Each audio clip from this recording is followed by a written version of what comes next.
before I let it slip my mind, we'll wish Alan and Cassie Coates a happy anniversary on the 21st. And Luke's got a birthday, the 25th. How old are you now, Luke? Where do you go? How old are you now? He'll be 6. Okay. Well, this morning, Tracy's going to give us a report. After there may be more people here this morning than they are tonight, and so he's going to come at this time and give us a report, and I told him whatever time he left me, that's what I'd use, unless I get carried away and we have to stay over. So, Brother Tracy. And Jared might want to say a few words. He went too. I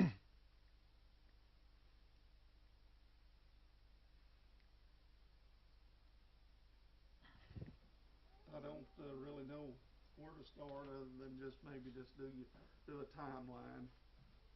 We left Thursday morning.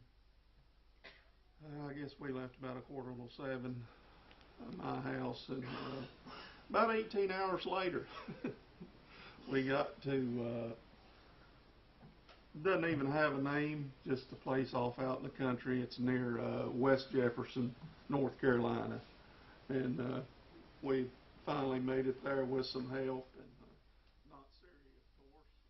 I don't know if you know much about Siri, but usually the way you're going, there's a little like blue arrow. Well, she was going backwards at one point, and I've never seen that happen before. But anyway, we finally made it and got up Friday morning, and of course pretty tired. It was 2:30, I guess, in the morning when we finally got laid down. So didn't get a whole lot accomplished Friday. We did, or Jared and Joe did, cut some firewood. There was a big pile of seasoned wood there, and that's a big deal for that area, because a lot of those folks, they burn wood for heat, and they had lost their wood. And so they cut firewood, and I went over to, there was a Lowe's there in Jefferson, West Jefferson, and bought some supplies over there. And but anyway, we kind of knocked off a little bit early on Friday. Saturday we got up and went to another community. It was on White Horse Creek in North Carolina, and it really started to sink in. Then it's a pretty narrow, I guess you'd call it, canyon or hollow. The road wound down through it. There's a little stream along the side. A lot of those houses was across it, kind of up on the side of the mountain, and every one had a bridge. Well, every bridge was washed out, and there was just cars. It was just littered with cars and mattresses and trash and everything you can imagine up and down that hollow. And we got to where we were going to work. There was a pastor, Rock Fork Baptist Church. That's where he lived. Actually, the church is in East Tennessee, but he lived there in just across the line in North Carolina. And there had been a mudslide, and it took out the back wall of his house and filled his house full of about 3 foot of mud in his basement. And anyway, that we helped with that and helped stud up the wall. And while we were there, I was able to meet, his name was Terry Wood. I also met David Lyles, was pastor of a church, and Jeff Blevins was a pastor of a church. And I got to make contact with them. And one thing that impressed both Jared and I on the trip, these weren't wealthy people to start with. They didn't have a whole lot. But their sweets, everything that this man and his wife had was out in the yard, and we was putting it in dumpsters. It was just the structure was all that was left. But they were happy, and they sang, and they had a sweet spirit, and they praised the Lord, and it had an unbelievable impression on me. And Jared, I think, would tell you the same thing. If we would have not taken a single penny, if we would have not taken a single supply or done a single bit of labor, it would have been a blessing to them. They were just happy that people cared about them. And they would just, just come up and hug you. Well, y'all drove all the way from Arkansas? And they couldn't believe that. And it was uplifting to us. I mean, we went there to take some supplies and some money and try to do some labor and be a blessing to them. We were the one that was blessed. We were blessed by being there and being able to be a part of that. But anyway, that was Saturday. While we were there, Jeff Blevins, the pastor at the little church, was Mouth of Wilson Baptist Church, and that's because Wilson Creek run down through there, and the mouth of it was Mouth of Wilson Baptist Church, and we went. He invited us to service, and that was the closest one to where we were staying, and we went there and went to service with them, and at the end of the service, he asked me to come up and share with them how it all worked out. There was a chain of events that happened. I know a guy through the feed mill that was a feed mill man from eastern North Carolina, out on the coast. And I'd called him, and he said, well, I know another guy that's a little bit closer. So he calls him, and then he talks to another guy, and eventually it all just worked out where we had a place to go to and be able to stay, and it all worked out perfectly. And the pastor there wanted me to tell that, and I did. And after service, give an invitation. He said, I want you three guys, me and Jared and Joe, to come up, and he said, let's give them the right hand of fellowship. And they played, and we all sang Amazing Grace. The whole there was probably, there's a little church of about 50, something like that, and the whole congregation was singing, and they was coming around, and they hugged us, and people was crying, and I won't ever be the same after that.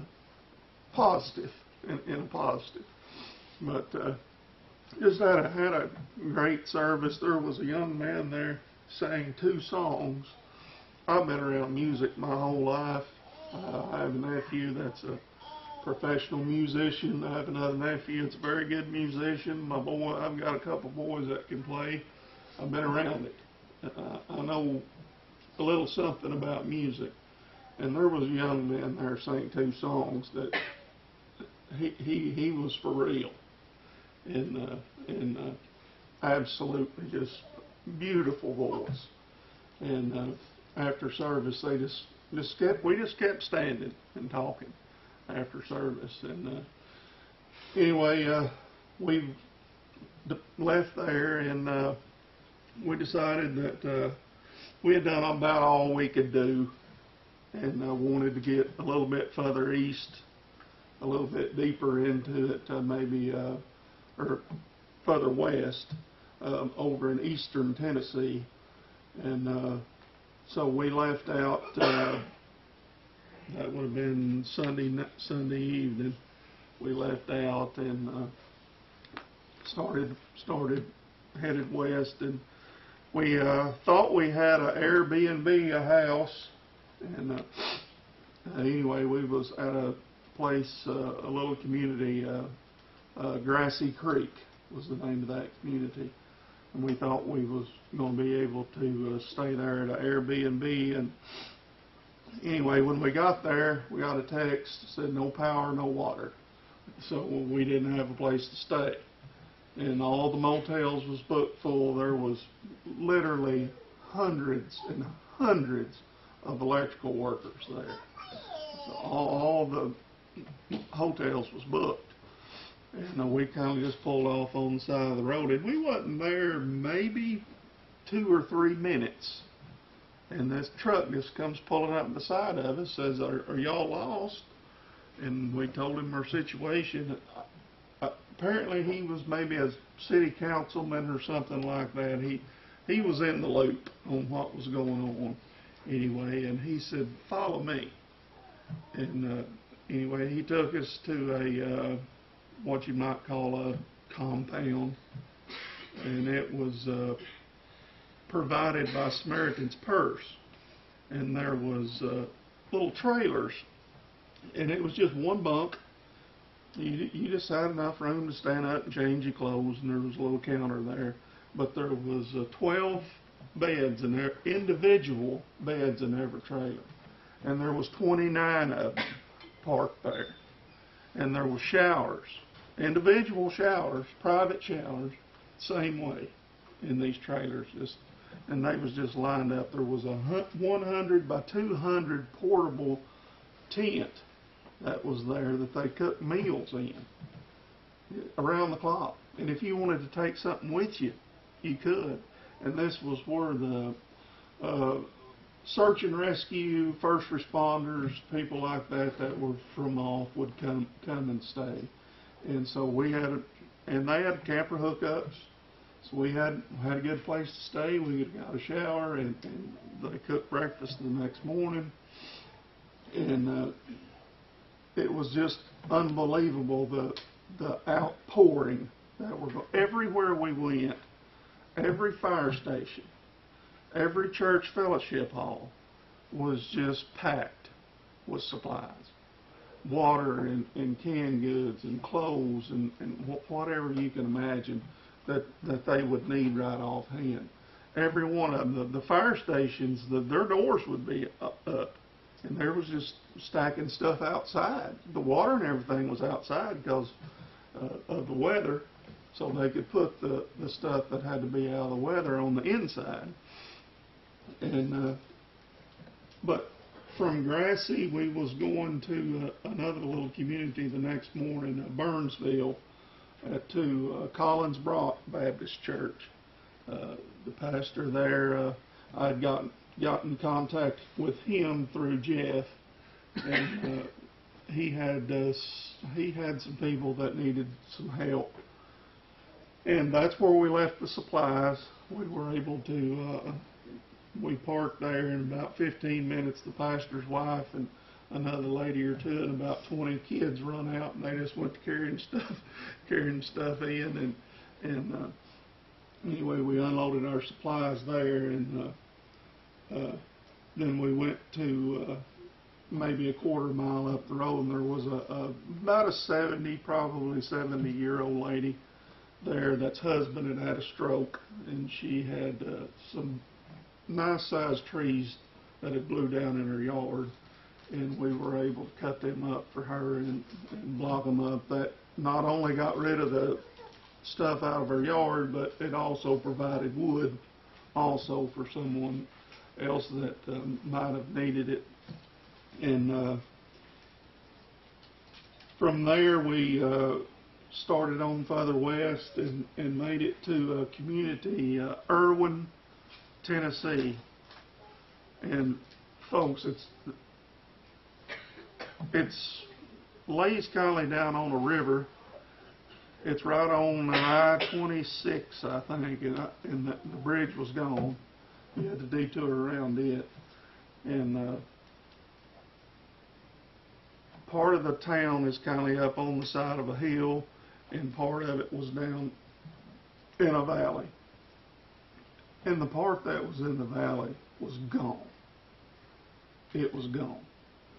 There was one brick church house, looked like a hotel that was still in construction, brand new, or a hospital, and a convenience store that was kind of up on a little bit of a rise.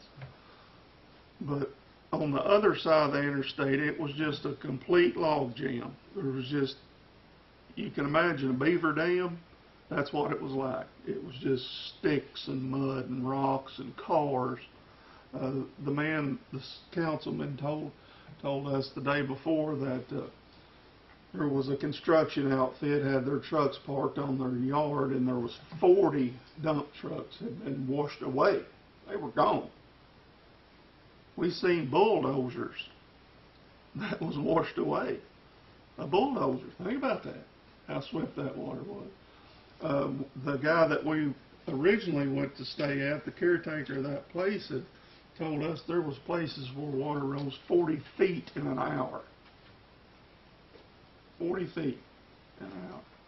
And anyway, we were able to, when we got back to Irwin, we pulled off there, and I was able to find a Baptist church there, Calvary Baptist Church of Irwin, Tennessee, and was able to give them some money for, and he said their current need was propane tanks. He said, we've got food, we've got clothing, we've got water, but he said, we're going to need heat because it was going to be down in the 20s. And he said, we're going to take that and buy propane tanks that they had made a deal with a certain company on just to get them for cost and try to get some people some heat. But anyway, Johnson, I'm going to use up all your time. We were able to, through the generosity of this church and other churches in the area and individuals, we were able to give $2,000 each to 5 Baptist churches to be able to distribute that. And in my opinion, I thought, I'd rather give it to a local pastor because he's going to know the individual needs of the people there and be able to get it where it needs to go. And at this time, they have a lot of supplies. I do have more funds to give them later, but at this time they've got supplies. It's just labor. It's just, and there's places we went to clean up. There was nothing to clean up. What do you do to clean up when it's gone? Irwin, there wasn't even any grass. It was just dirt and rocks and debris and everything you could imagine. The councilman told us, Jared asked him, said, what do you think the toll as far as life's going to be? And he said, I don't know. He said, there's more people missing still than we found. He said, we sent, was it 1,000? 1,000 body bags per county that they had sent out. And it's complete devastation, but you can't imagine the sweet spirit that those people have. They just get up in the morning, they go do what they got to do that day, and they're just happy that somebody cares about them. And the love that we felt from them. And it's maybe you get a chance to do something like that someday. Maybe you don't. I don't know, but I think Jared would say also that it was very impactful, and very glad to be able to do that, and hope to, if the weather don't get bad, go back in a month or so, because these people are going to need help down the road. Folks are going to forget. This event's going to pass, and people's going to forget. And 2 or 3 months down the road, these supplies that they have now are going to be used up, and they're going to need them again. So we're hoping to be able to go back and distribute some more funds and supplies a little bit later on once they, because fellowship halls and everything was full, but it'll get used. It'll get used up, and hopefully we can help again later. But also, we had a man go with us, and y'all pray for him. I ain't gonna mention his name. You may know who it was, and you may not. But we was we were hoping to be able to make a little bit of an impact on him also, and he's a local here in the community, and I think it did, and hopefully moving forward that we can continue to be able to work that line just a little bit too, because he, when you see that, and you see the way God's people react to that situation, it'll have an impact on you, and I believe it did him. And hopefully, maybe going forward, that we can continue to work on him also. Anyway, it was a great experience. We came back four wrecks. That was on the eastbound side for miles. Traffic was at a standstill on I-40. I mean, you might drive 10 minutes and it's just bumper to bumper on the other side. That happened 4 times. Nothing on our side. We just cycled right on back. So the Lord works things out.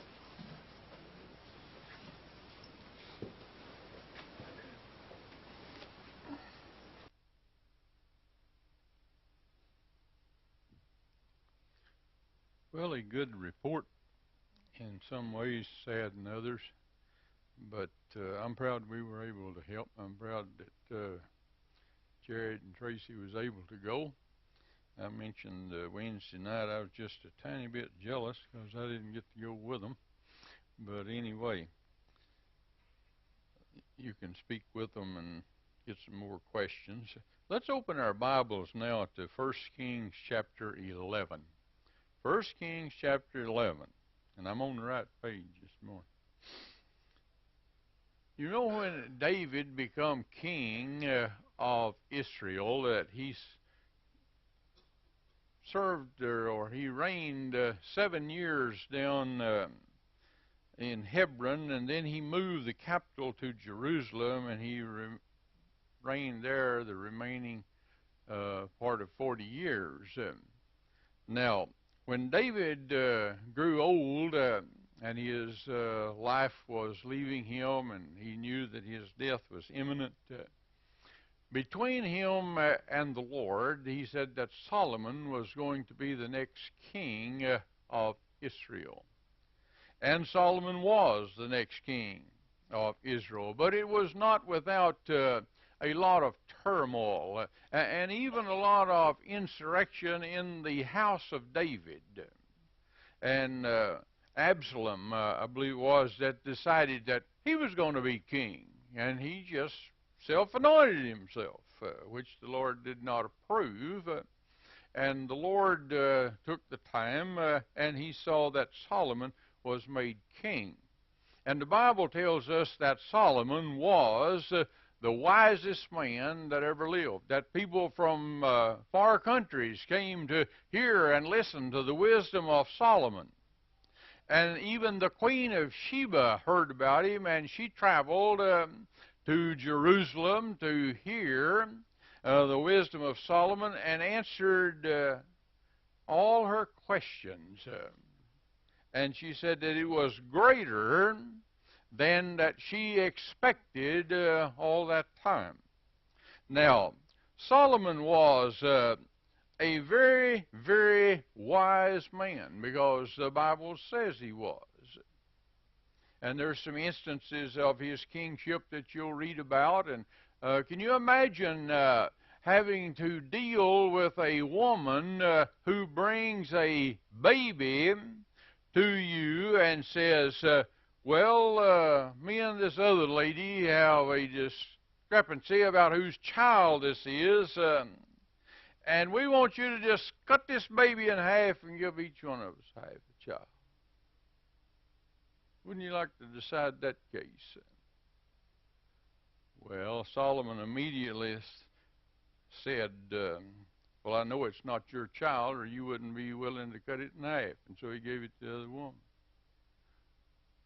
artificial flowers today. A lot of times I'm in a motel or somewhere and I'll ease over and I'll feel of them to see if they're real or not. Well, that's nothing new. In the day of Solomon, one woman came and wanted to find out if these were real or not. So what'd he do? He just opens the window, walks over and opens the window and sticks flowers out. And the bees came. He said, they're real. Bee wasn't going to light on the artificial. See, he had a lot of practical wisdom. And now we come to a sad thing after the Lord had multiplied his kingdom. You know, he was in Jerusalem, but now Solomon had stables up in Megiddo.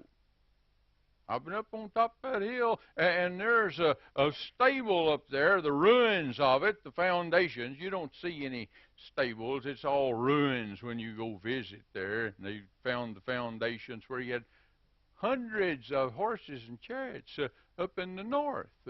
It wasn't all down in Jerusalem. It was all over the land. That he was well equipped everywhere. Now, all this precedes chapter 11. But you would think that he would stay straight, wouldn't he? Okay, we're going to start in chapter 11, and we may get to finish tonight. But anyway, in verse 1 of the 11th chapter, it says, "But King Solomon loved many strange women." Now, that don't mean that they were strange like we see some people today.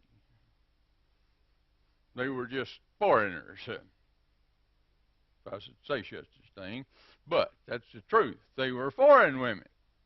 Together with the daughter of Pharaoh, women of the Moabites, Ammonites, Edomites, Zidonians, and Hittites, of the nations concerning which the Lord said unto the children of Israel, Ye shall not go into them, neither shall they come in unto you, for surely they will turn away your heart after their gods.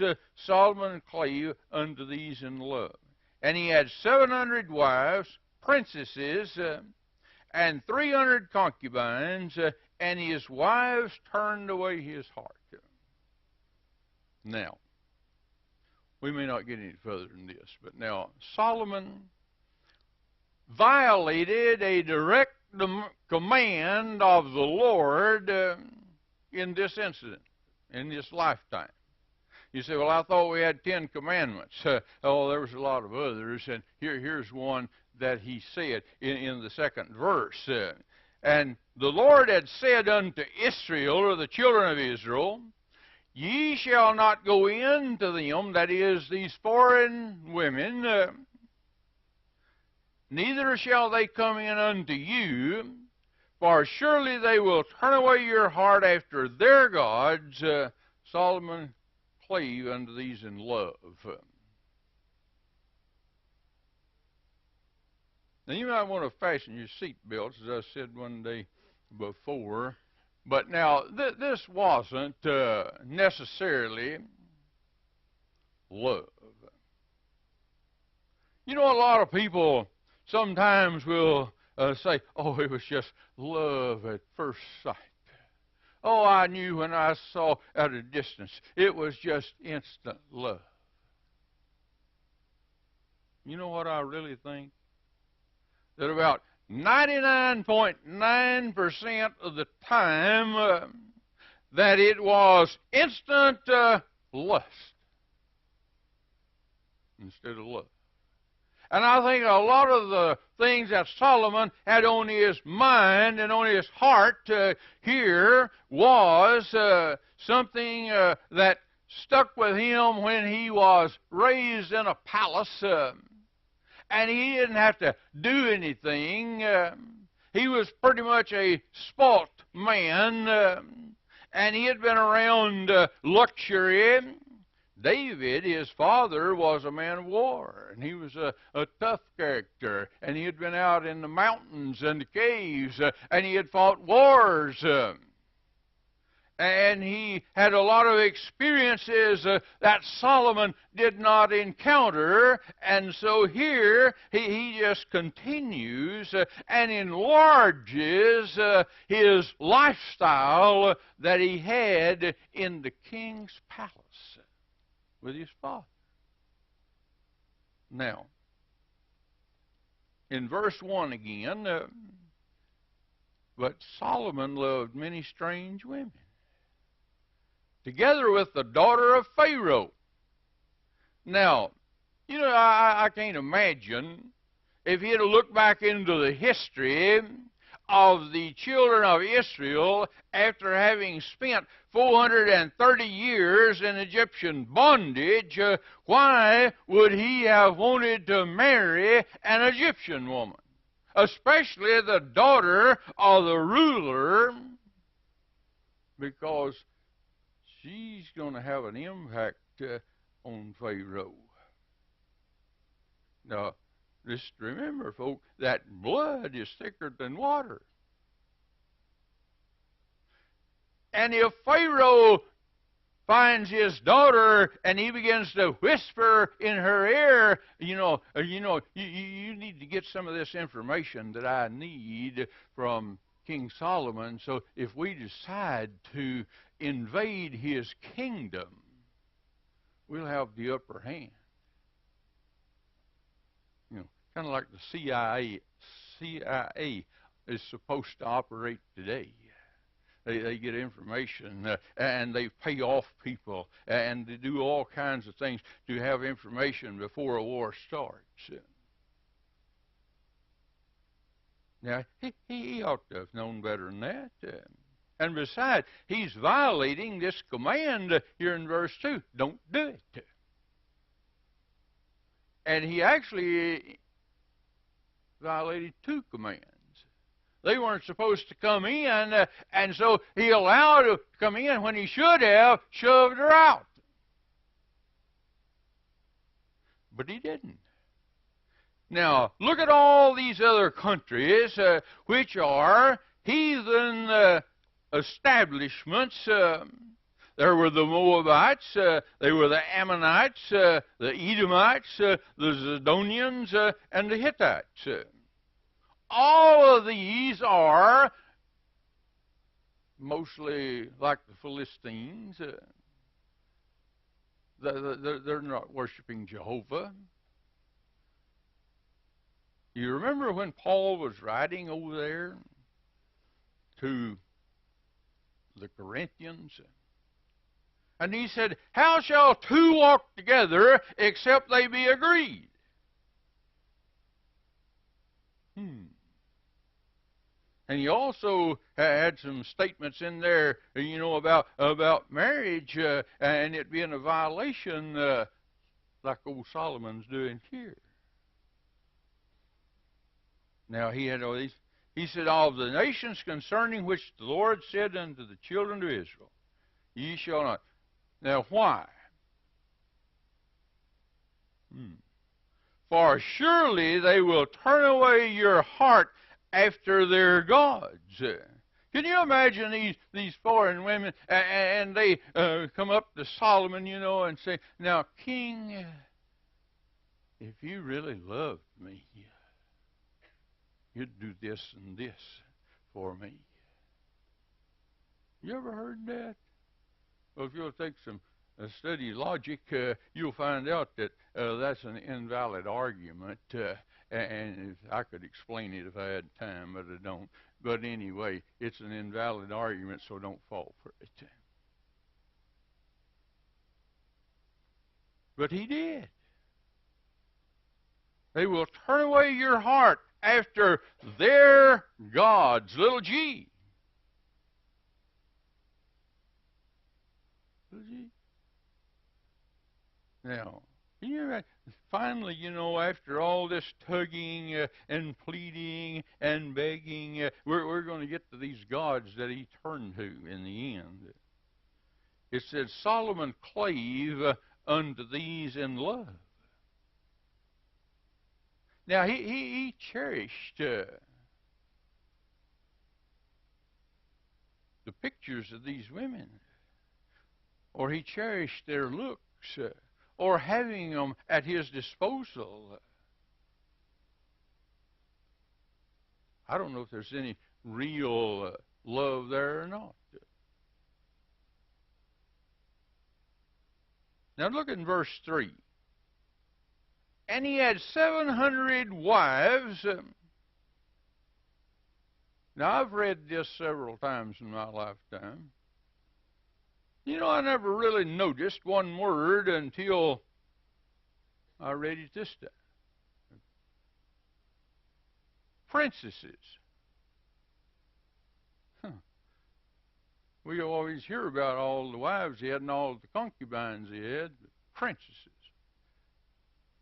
I don't know exactly what that means, but I'm sure there was a lot of others. He had 700 wives, princesses, and 300 concubines, and his wives turned away his heart.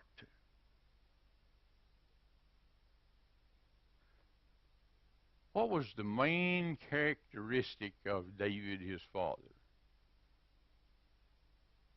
It was his heart. It was his heart. He was a man in his heart who was after God's own heart. It was a heart-to-heart relationship. Now, Solomon, he didn't have that really heart-to-heart relationship with God. Oh, he started out, and the Lord told him on an occasion before he started, he said, what's the one thing that you want in life? He could have asked for anything in the world. And he said he wanted wisdom. Wisdom. And the Lord gave it to him. And he said, since you have asked for wisdom, you're going to have all this wealth to go with it, since you didn't ask for it. Now, if you'll turn over to the 11th chapter of the book of Hebrews, and you read in there what we call the roll call of the faithful, that you won't find Solomon's name in it. You say, the wisest man in the world didn't make it? Nope. David did. Not Solomon. And his wives turned away his heart. Well, we're not going to go over too much. But you know, Solomon, he turned away. We started studying in the book of Ezekiel last Wednesday night, and this has to do somewhat with our Sunday school lesson today, and it has a great deal to do with the book of Ezekiel that we're going to study for a good while. This is the beginning of the downfall of Israel as a nation. It started right there. And it got worse and worse. When David died, there's another insurrection, and the nation divided. And one son took the 10 tribes, and one took the 2. Big division. Just over because his heart was turned away. Now, is our heart on solid ground today? We're going to stop right here and we'll finish it tonight. But is our heart on solid ground today? We're going to have to answer. We'll stand together and we'll have a word of prayer and a verse of invitation. Maybe your heart's never been turned to God. Right now is a good time. Our Heavenly Father, we thank you today for the many blessings of life. And Lord, we're thankful for our service here this morning. And if there be one in our midst that knows you not, we pray this might be the moment they'd turn to you. These favors we ask in Jesus' name. Amen.